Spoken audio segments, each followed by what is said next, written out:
like to try to stay active, and one of the things that I do is running, but I live in Western Pennsylvania, so running half of the year is pretty much a no-go outside. So I wanted to get a treadmill, but one, I wanted it to be reasonably priced, and this one is. Two, I live alone. I can't move around a humongous treadmill. I need something that I can just conveniently roll around or hide away or move out of the way when I need to, and I need to be able to handle it by myself, so I need it to be lightweight. So I went for a folding kind of under desk treadmill, they're called, which is very low profile with wheels on it, and it folds down. So you just loosen the knobs and you can fold the actual handles down, and then you can slide it under your bed. You can keep it out of the way. It's really easy for one person to maneuver around. It came already put together, which was great. I didn't have to assemble anything. It comes with lubrication, it comes with an instruction manual, and it comes with a little key, which is going to be very important. So it also has a little phone holder. It has a safety magnet, so you attach it to yourself and to the machine. If this magnet comes off, the machine shuts off. Just for safety reasons, it's pretty quiet, holds up to 340 pounds. Now this key is very important for this reason. So on the back end of the treadmill, there were two places where you can adjust the belt, and it's all clearly labeled in here if you want to read about it. But if you adjust one side, the belt scoots to one side. If you adjust the other side, it scoots to the other side.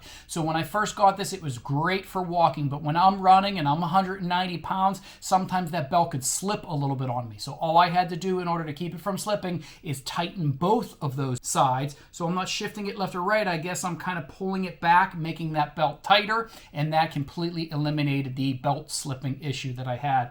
So after that, I can run on it, I can jog on it, I can do warm-ups for my workouts, or if I just want to get a light jog in. Now this thing doesn't go super fast, so you're not going to be trying to see how fast you can run on this thing, but it is great for when it's too wet outside or too gross outside to just do a really simple, nice jog indoors. And it also keeps track of time and distance and calories burned on the nice digital display. It has a nice little cell phone holder. It pretty much has everything you need, really, if you don't want to splurge on a big, ridiculous machine. So if you are looking for just a small, lightweight, simple treadmill that you can probably move around by yourself and hide out of the way when you're not using it, this is one that I've been using and that I would definitely recommend.